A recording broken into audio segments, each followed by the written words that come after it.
Welcome to the Simple Questions podcast. This is your host, Dylan Carnahan.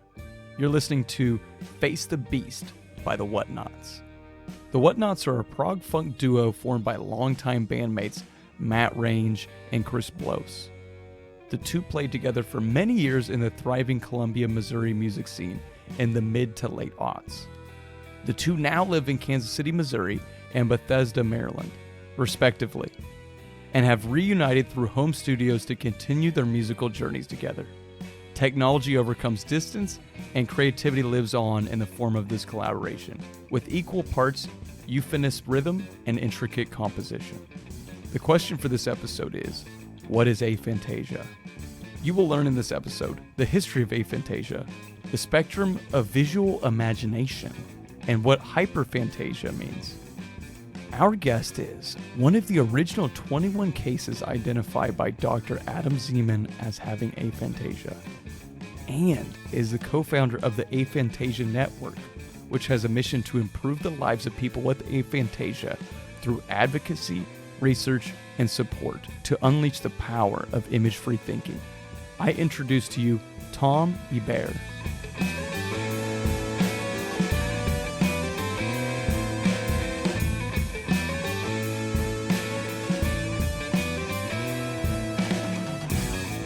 There was a conversation on this podcast several episodes ago with Jared Chang Zeisel, and he was the author or co-author of A Field Guide to Lucid Dreaming. Lucid dreaming, for those that don't know, is an experience where you become present in your dream, and that allows you to control your dream. There is someone that's very close to me, one of the brightest people that I have in my life, that we were talking about dreaming, Tom. Just chatting it up about dreaming in the wake of this podcast episode. That person divulged that how they dreamt was through talking to themselves. In elaborating, they discussed how they didn't see anything in their dreams. And we had a hard time communicating about this dream experience. It wasn't until we talked further that it became apparent that they didn't see images in their waking world as well. That enabled me to go ahead and do some researching on whatever is the most relevant way to research in the time that you're listening to this podcast. ChatGPT or Google, something to that effect. And that's when I came across the Aphantasia Network and aphantasia as a topic. And that's led to our discussion today. Before we get into anything, there are people that are going to be reading the title of this podcast. There are people that are going to be hearing us talk, Tom, and they're going to go, how do you say that? So for the record, aphantasia, or I've also heard aphantasia. That's another way to say it. It's probably somewhere between aphantasia and aphantasia. It's more like a tomato in terms of the pronunciation on that. But really it comes from the root word, phantasia, is the word that Aristotle used to describe the power of imagination, the ability to conjure up things that aren't present to your senses, to conjure them up in your mind. That's phantasia. And so aphantasia denotes an absence of that ability. And so that's actually, so aphantasia would be the technically correct way that most people will say it. Right from the horse's mouth, folks. Thank you for clarifying that. I know there are many people that are going to go, and it's a little bit difficult to begin a conversation if the topic you can't pronounce is a little Exactly. So we're going to get to, you gave us a brief little overview. You cracked the door open for us, Tom, here. I'm going to hit you with the crazy question, which is, what is aphantasia? Well, similar to the story you kind of just opened up with there, aphantasia is the inability to experience mental images in, a wakeful state. So if I ask you to think of a horse, most people are going to conjure some type of image of a horse in their mind's eye. That horse could be brown or black, standing in a field or on a racetrack. That will largely be based on their personal experience. If you grew up with horses, you're going to see that, horse in your mind's eye. For people with aphantasia, they don't see the image of the horse. They only have the thought or the concept. We're talking about horses. I can tell you lots of characteristics about horses. I can tell you that, it's a mammal with 4 legs and has these sorts of characteristics. But there's no visual representation of that object in my mind's eye. So instead of thinking in pictures, like most people, it's more about thinking in language, thinking in concepts. And it's actually not just limited to the visual sense. Visual is the most popular because it's the easiest to understand, but it can extend to all of the mental senses. So if I ask you to think of your favorite song, some people can actually hear the sound of the instrument in their mind. They actually hear the quality of the sound. I could maybe hum to the rhythm of the music, but I don't actually hear the sound. And so, it extends to everything from taste and touch and all the mental senses. So. It's very, very interesting. So at this point, if you're listening to this, you're probably in one of 2 camps, relatively speaking, right? You're saying, hey, yeah, when I hear the word horse, I see a horse, or I could do that. As you're saying, I grew up with a stallion named, I don't know, and I kind of think of her. Or maybe you're like thinking kind of more in the lane of Tom, right? And it sounds like you're saying it's almost word association. It's a good way to think about it. It's really concept driven. It's like, even though I can't see the picture of the horse, I know what horses are. So this is why for many people, there might be people listening right now who are just discovering, they're like, wait, what do you mean other people actually see in pictures? And that's because you can get, you don't necessarily need those images to understand what a horse is, understand what you mean, when you're talking to me about horses. And so it's like the way I like to describe aphantasia, it's kind of like a trait variation. Some people tend to see it as, you're lacking something, and so maybe it falls into the disadvantage or, one of those kind of categories. But really what the research has kind of shown is that it's more just a variation in experience rather than, like something that's a detriment to productivity or functioning, which is why many people might be, just learning about it for the first time. Exactly. And there also is this aspect that it's around human experience, which is inherently subjective.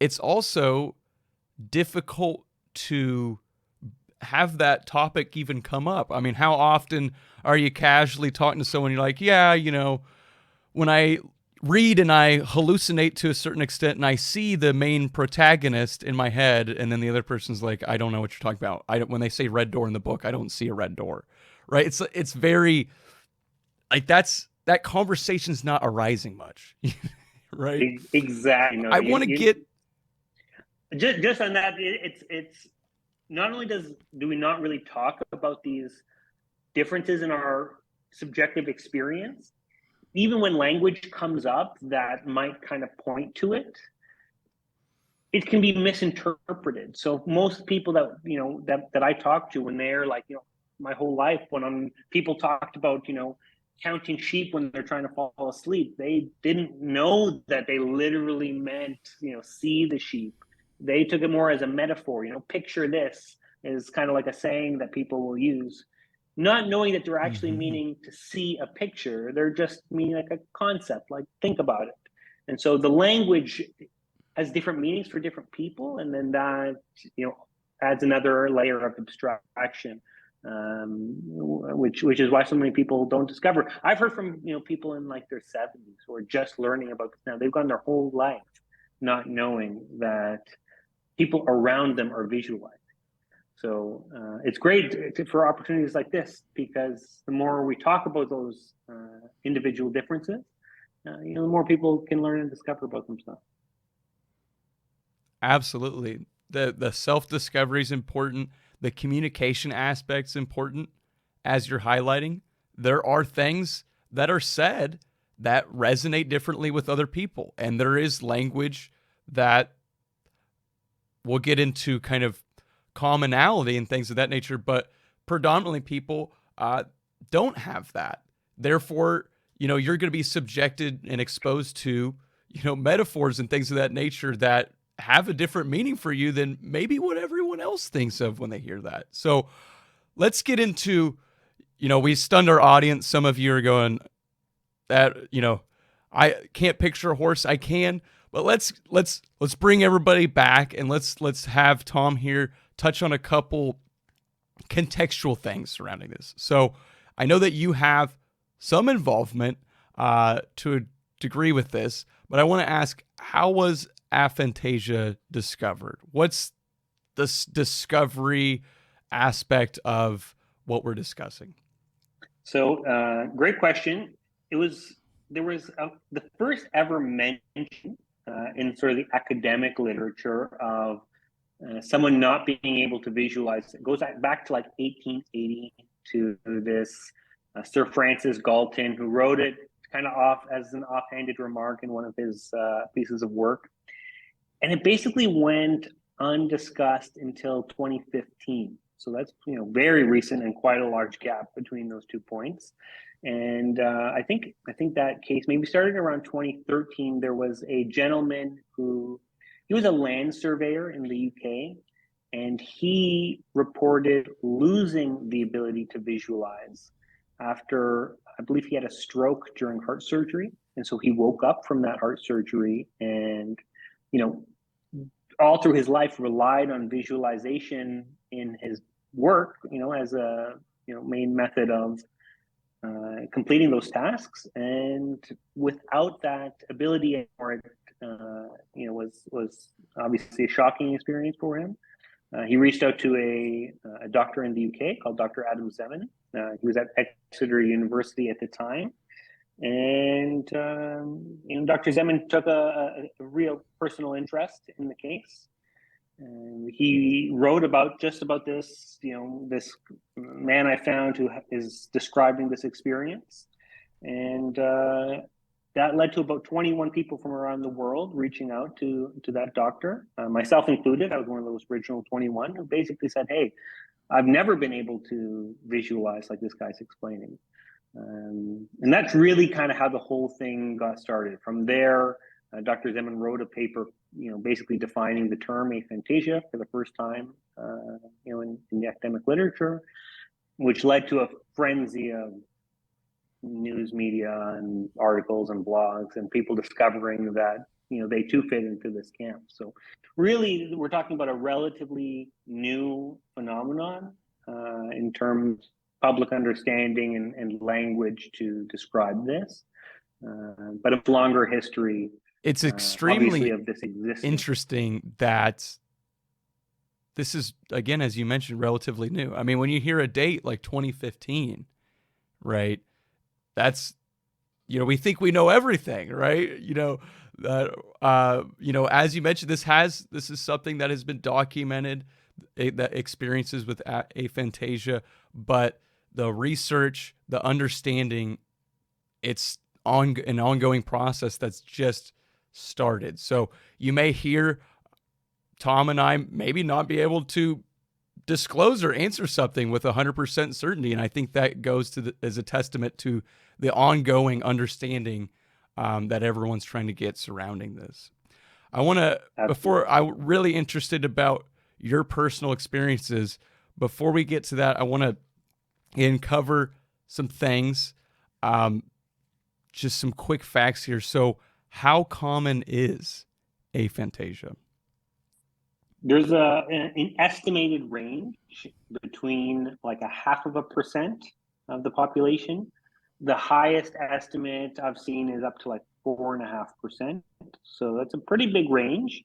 It depends on just back to that previous point. It's like not everyone agrees even on the full definition, or where's that cutoff point for do you have aphantasia or not? Like, what if you just have a little flicker of some black and white shapes in your mind? Like, should that count as aphantasia?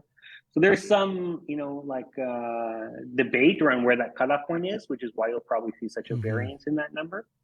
But if you want to go like strict, no images, in all the senses, then you're probably looking at something like a 0.5 to 1% for the most extreme of cases. There's also there's a little bit of a bigger percentage on the other end of the spectrum. So we're not talking about simply the ability to visualize or not. This ability to experience sensory phenomenon in your mind really ranges from that complete absence like me to an abundance of imagery. In the extreme cases, people being unable to almost determine if it actually happened or if they just imagined it. So there really is a wide range, and it does look like there's more people on the upper end of that range in some cases. So it's not just black and white. It's not just you can visualize all senses, right? Or no, there is a variability in that. There's a spectrum, as you put it. And in fact, there are people that have hyperaphantasia, if I'm not mistaken, which is what you're... Exactly. Hyperphantasia would be the opposite end of that spectrum. And these people are able to have, in some instances, difficulty discerning what they were visualizing between that and what they're experiencing because of how vivid things are. Exactly. There's even cases of people having the ability to project their imagery into 3D space. So like being able to actually see somebody like they're sitting beside you, even though they're not there. They're using their imagination to kind of fill in the perceptual world with imaginary things. And so there is really a wide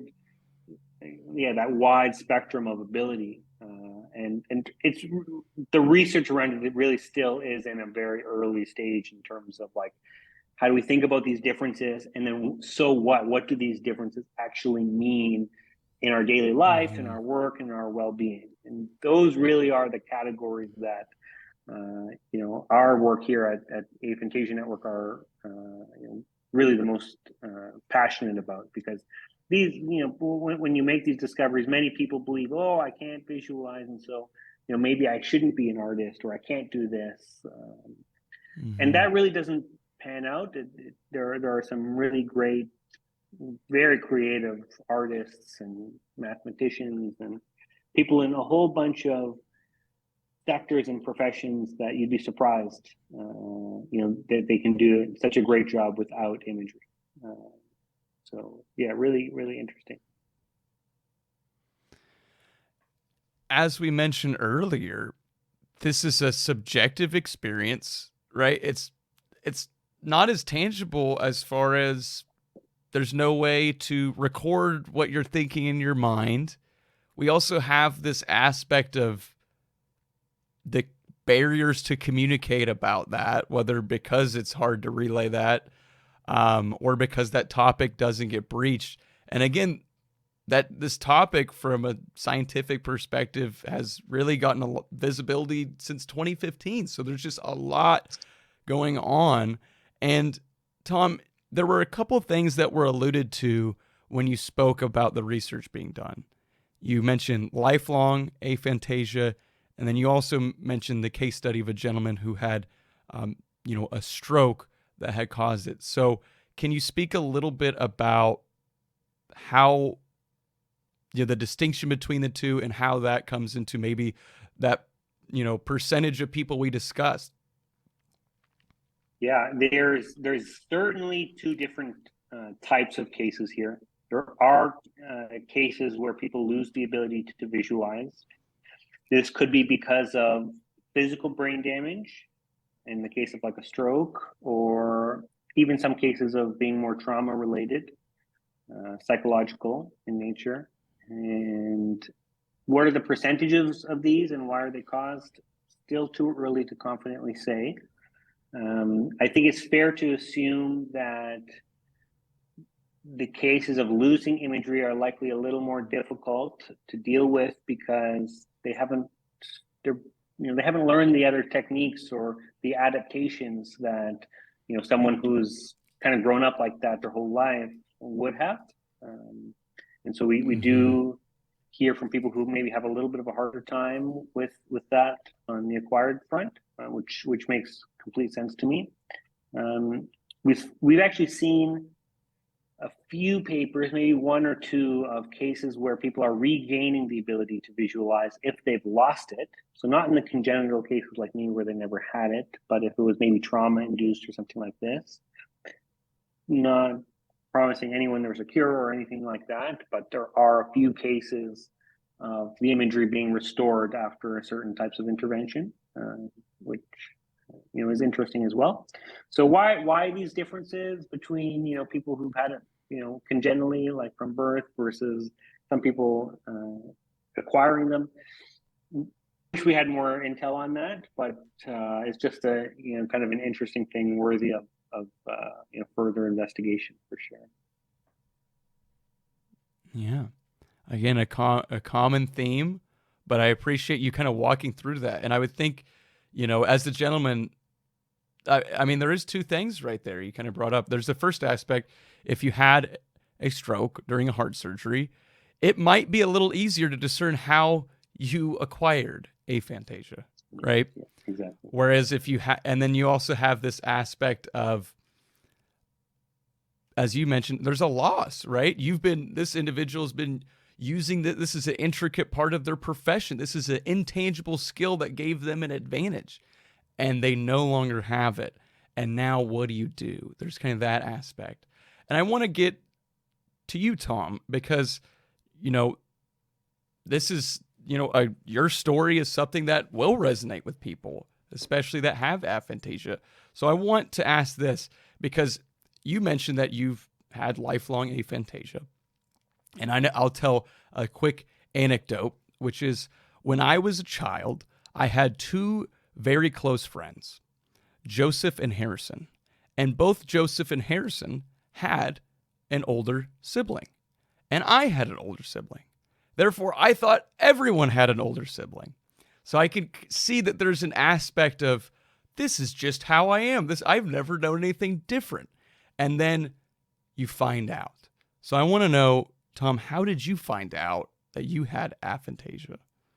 Well, I was in my 20s at university, and I'd come home from a party with my girlfriend from the time, and she had said a comment to me that just really stuck out. And I can't tell you why this stuck with me so hard, but we'd seen a mutual friend that we hadn't seen in maybe like a year, and she said, "Oh, Joanne was wearing the same thing she was wearing when we saw her last year." And I was just like, "How do you remember what she was wearing last year?" I didn't get it. And and she's like, "Oh, I just I see the picture in my mind." And I was just so confused. And honestly, from that moment, I was obsessed. I just would ask anyone who would give me the time of day, like, "Do you see pictures in your mind? What do you mean by that?" Trying to get people to describe their experience. This was probably back in like 2010. So there was basically nothing online, like I was down that Google rabbit hole as far as I could get. And, all there was at the time was like, oh, maybe just meditate and you can visualize, or, stare at a candle and then you'll see the pictures, and kind of like these type of things. So I would definitely fall into that camp at the time that, I felt different. Like, this is what everyone around me that I'm talking to can do this thing that I can't do. And it's actually very easy to romanticize it.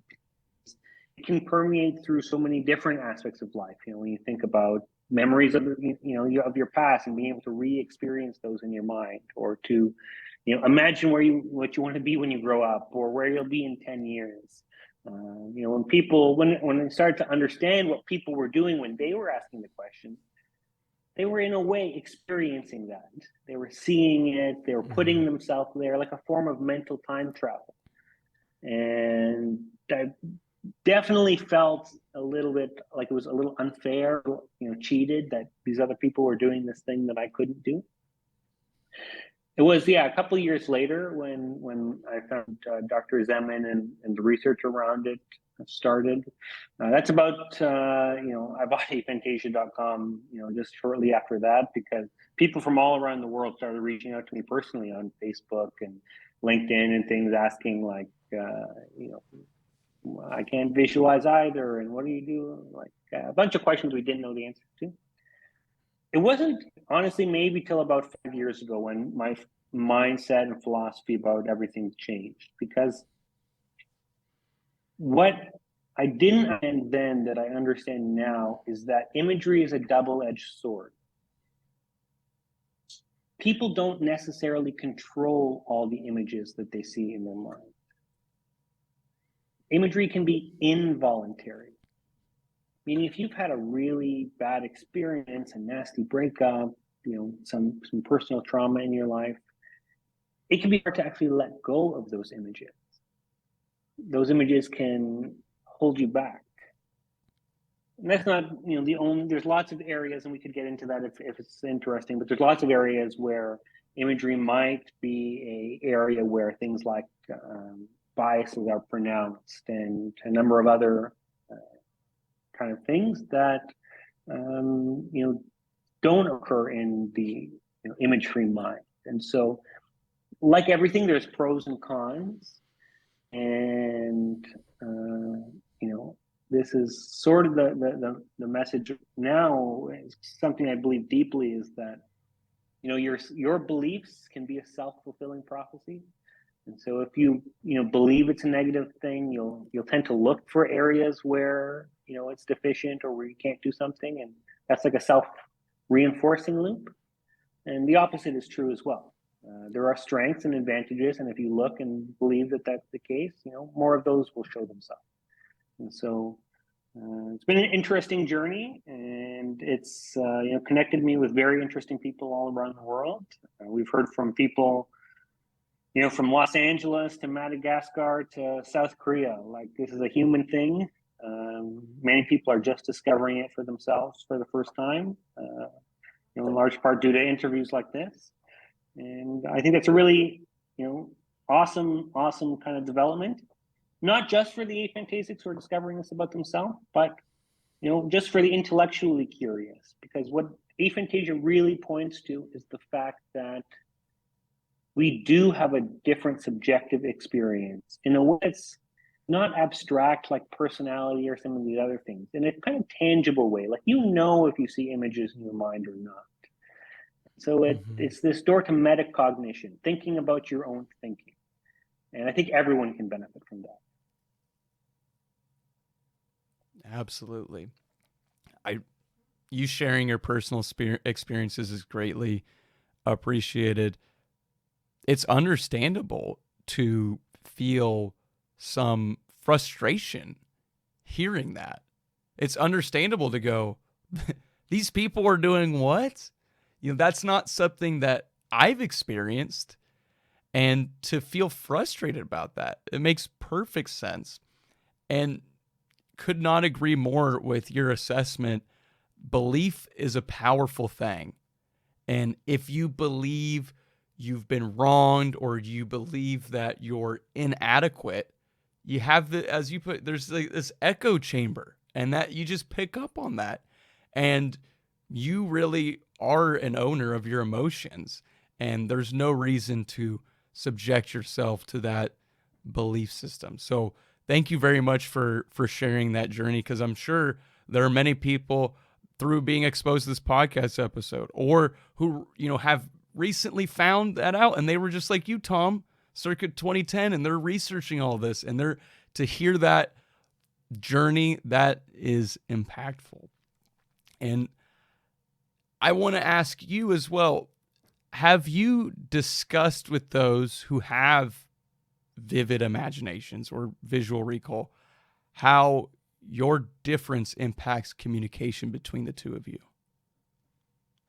Yeah, it's a great question. I think I'm just going to think out loud here on this one, but it's this back. I'm going to loop it back to the horse. When we're talking, and I do that because the horse is a very simple example of an object, and you can take that and extrapolate to more complex ideas and complex topics. But when I said think of a horse, people thought about different horses.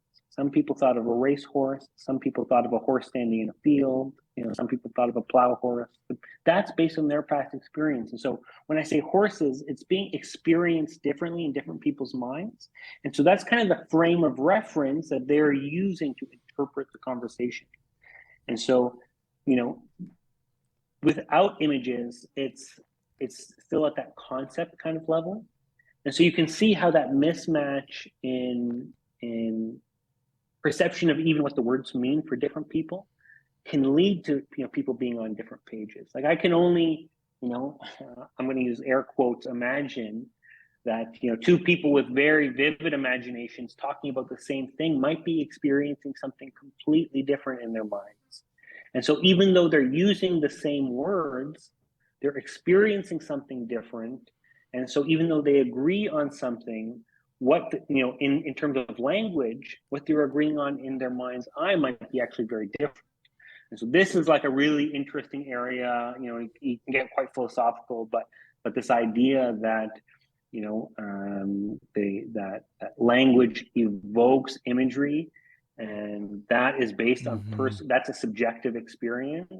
Means that you need more robust or accurate language to really get deeper in terms of what you mean.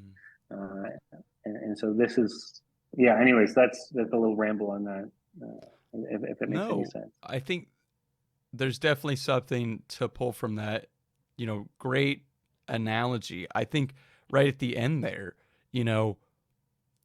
firstly, as you said, I say donut, some people go Krispy Kreme, glazed donut. Other people are thinking, donut with chocolate and sprinkles, right? We have that distinction. We come to agreement. We shake hands. We got two different images in our mind. And I think you're saying that the concept of a word bringing an image to someone's mind, that it's helpful if there are more details given verbally because there isn't that accompanying image. Is that correct? Yeah, because you can go the other way. Like if you were to say, okay, donut, like I'm still at the donut phase. I haven't chosen a Krispy Kreme or, a chocolate glaze. So I won't be disappointed. I just did it to you. Yeah, exactly. Be disappointed either way because my expectations haven't been set. Right. But it might go the other way where I'll say donut to somebody and they have a particular donut in mind. And then I bring the Krispy Kreme. They were thinking, Boston cream, and they're disappointed because, I said donut and they didn't get what they wanted. And so, that's one thing where I notice, I'm now more aware of those type of, interactions than I probably would be if I weren't kind of in space. Yeah, and I think honestly what just happened was a perfect example. I had these two images in my mind that I'm speaking to, and then from your perspective, you're like, yeah, donut. Like like these associations that I made seem so there. It's abstract. I mean, frankly, it just is this abstract thing. So you have that ability. So I could see that in the perspective that kind of correlates to a book, right? Is that something that you like that additional detail given, say in a book, to help you further understand? I guess I'm trying to see, I think for me when reading, again, I read the red door with the old paint that was cracking, and that draws a specific image. So I'm trying to think, is that what is the entertainment value, or how do you approach, that type of literature? Yeah, there's definitely personal preferences on this one because I've had lots of conversations about this with different aphantasics. Some fall in that camp where they like the detail because it really helps them kind of conceptualize the scene and what's going on. Myself, I fall more on the too much detail becomes irrelevant kind of filler, whereas I'm and again, what I'll kind of asterisk the whole conversation is it's very hard to determine where is the line between personality and aphantasia. Like aphantasia is just kind of one thing between, a mix of things that makes you a human being. And so, personally though, I'm more drawn to things like nonfiction that are more based on like ideas and concepts. I like the fiction books that are deeply rooted in maybe like a philosophical idea, or there's really a meaning or message to take away from it. But that's just like I don't know how much of that is aphantasia and how much of that is just like, my personal preferences. Yeah. Hard to say. Absolutely. Yeah, there's a whole cross tabulation. There's a lot going on. Exactly. A person's a very dynamic thing with a lot of variables. So you mentioned this earlier, but what cognitive strategies do you use to remember things? Yeah, so there's different kinds of memory. So there's, what we know. Maybe I'll start with what is generally we're rather poor at. And this is not just personal. This is backed by research. Seems like aphantasics are a little worse at autobiographical memory, which is memory of your own past events, your own like life experience. So, I can't vividly relive my past. So I know generally, like I can describe to you what has happened, what I've done, things that have happened to me, but they're like facts. Like the same way I know the Earth goes around the sun. It's a fact. When I'm describing it, I'm not putting myself back there. I'm not re-experiencing it in any kind of meaningful way. And that does seem to be the case for many with aphantasia.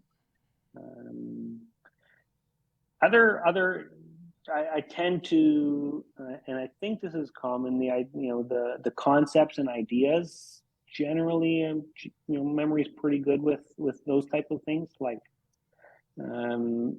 there's a direct relationship between attention and memory.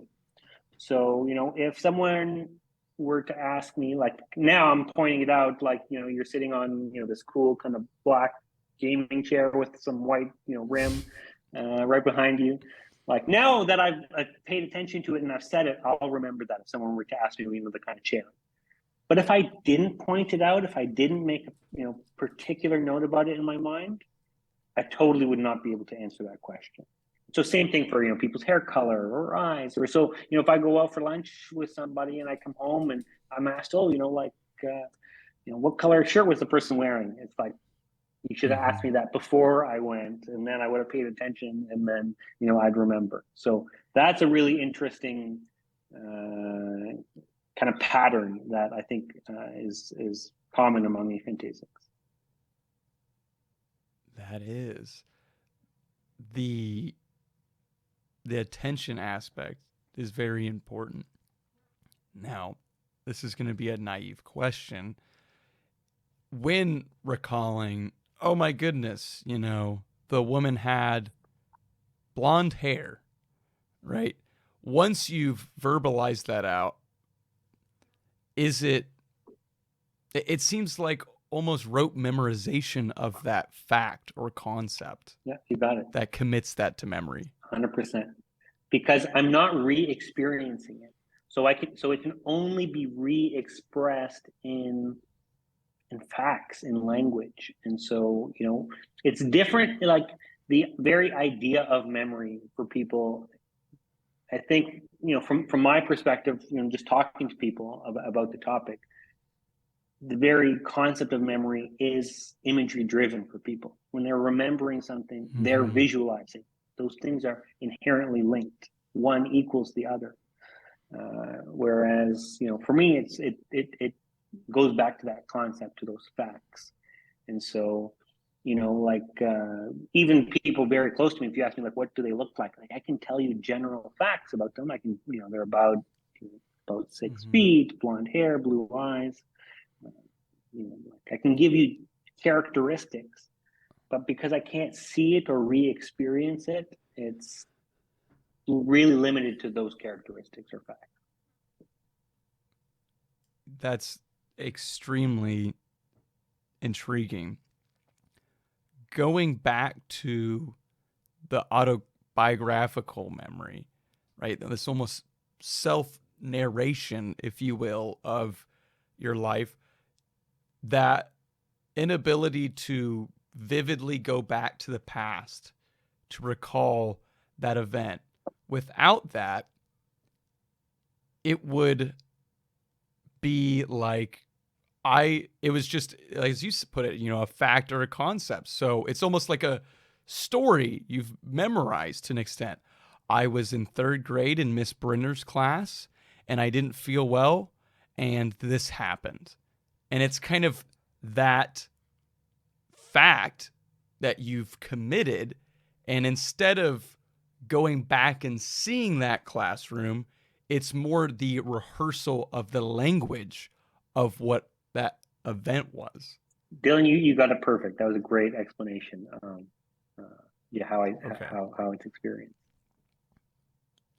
Thank you for that. Yeah. I just really want to hit on that to empathize and understand how, I mean, it's fascinating, and this is how your experiences are important, Tom, and the people that have aphantasia, their experiences are important. So we went back earlier, we mentioned this concept of a spectrum, right?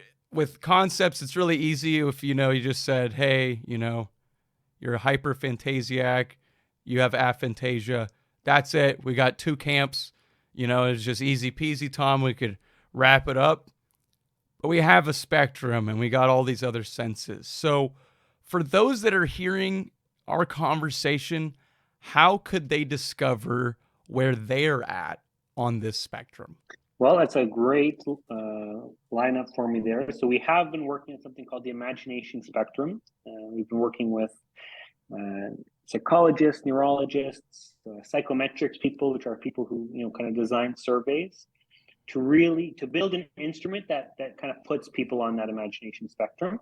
You'll find it at imaginationspectrum.com, and it's basically like this, like a test that you'll take that'll put you on the spectrum for each one of those senses. So visual, your vision; auditory, olfactory and gustatory, which is smell and taste; tactile, which is your feeling of touch. So can you imagine running your hand down like a brick wall and feeling what that's like on your skin?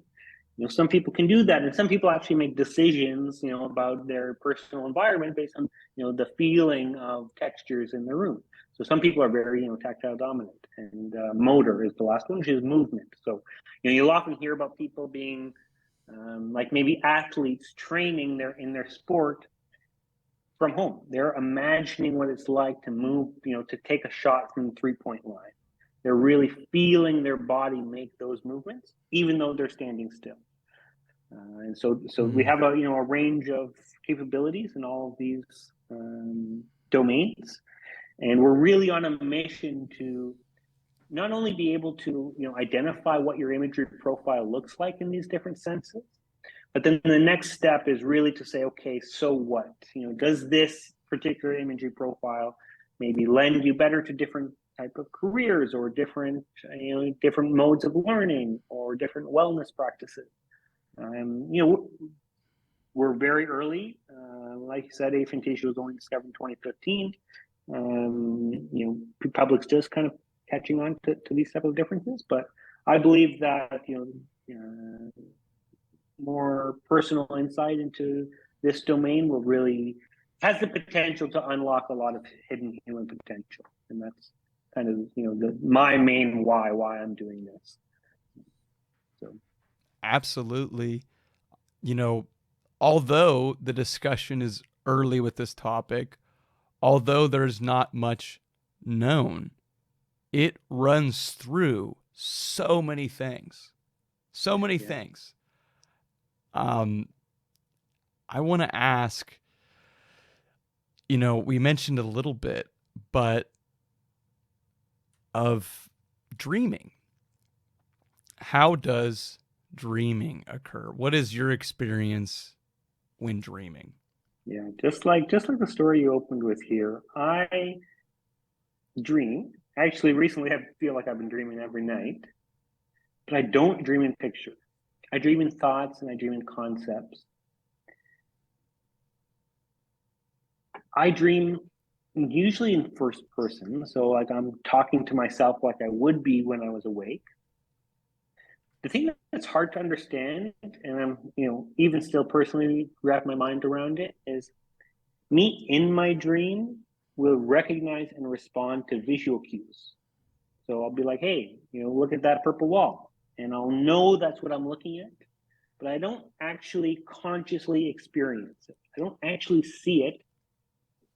I just know in a dream that I saw it. That distinction makes sense. And so that's a really fascinating area. Dream research is really fascinating, but it does seem like there are some aphantasics who do visually experience dreams, and they know it, and they know that they had visual experiences, but when they wake up, they just can't re-visualize them. And there's others like me who are like, no, I don't remember at all seeing visuals in my dreams. Again, that spectrum. So there are a subsect of people that in their waking world are not able to conjure images, but once they go to bed, they do have the ability to have visual dreams as well. Exactly. It's just a whole nother dimension there, Tom. Another, exactly. Human experience, right? That kind of runs through. Wholeheartedly agree with, again, I think there's a book I read recently, Moonwalking with Einstein. Yeah, It's about these great people book. that do memory competitions. Yeah. Great And how book. they use POA, person, action, object, and they have all these combinations and they conjure an image like Michael Jordan playing a ukulele while karate punching. And they go, oh, yeah, that's 72. Yeah, exactly. And they use these Exactly. images. Yeah, and this I memory mean, palace there's idea where they put things away in different rooms. Yeah, it's very interesting how imagery can get utilized, in these kind of different contexts. Really, really fascinating stuff. It certainly is. Tom, what studies are ongoing surrounding aphantasia currently? Yeah, lots of ongoing research. Actually, that original paper I mentioned, congenital aphantasia, was published in 2015. Is still, or at least last I looked, was still in the top 5% of new research interest, according to a website called Altmetric, which measures popularity of research. And so there's lots of research going on in different domains. Some of the most interesting, from my point of view, are things like objective measurement. It looks like we can actually identify whether or not you're visualizing based on psychological responses. So, for example, if you read a scary story, on a page, your hair might actually stand up.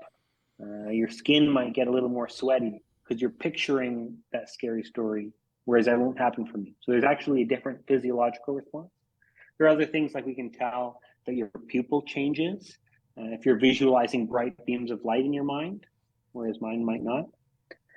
So there's some really interesting work around these physiological markers because that helps lay, a stronger case for the skeptics that this isn't just subjective. There's actually something different here that we can measure.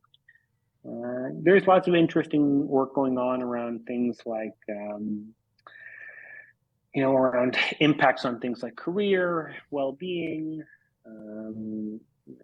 every kind of thing that you could think about. I've heard about somebody who's looking at it. Memory, different memory techniques, for people with aphantasia. Yeah, just so much. Again, the memory thing, maybe off the top of my head, there's more that I know that I'm missing. Yeah. But it's a really burgeoning field. It's great to see so much research, and it's like not all centered, in one jurisdiction. We have research going on everywhere from the U.S., Europe to Japan, and kind of all over. So that's also very cool to see. Yeah, it'll be interesting to see what comes about through these various studies and the more discussions that come up surrounding this. And that leads me to What is the Aphantasia Network? Well, we got the Aphantasia Network started because I didn't want other people to have that experience that I had, which is feeling lost and alone and confused when they discovered that they're different from everybody else. And so, we've built a community for people who want to understand what it means to not visualize, to communicate with other people who are going through a similar experience. So we publish lots of content, articles, thought pieces. We facilitate lots of research. We have great research connections all over the world. So great opportunities for people to participate in research if they want to help lead to contribute to new science. And that main drive around understanding what these individual differences mean for our life, work, and our well-being. And so helping people kind of better align their imagery profile with improve quality of life. So that's kind of the pitch. What can people do to find out more about you and the work you do, Tom? Aphantasia.com, best place to start. So you'll see all the content. You can sign up for the newsletters and everything there. I'm on Twitter. I'm not very active, but if anyone wants to, if they're an active Twitter person, it's at Tom Ebeyer, Ebeyer. And that's a great place to start. Tom, thank you for sharing your experiences and time today. It was greatly appreciated. Thank you so much. Appreciate it. Great conversation. And look forward to speaking to you next week.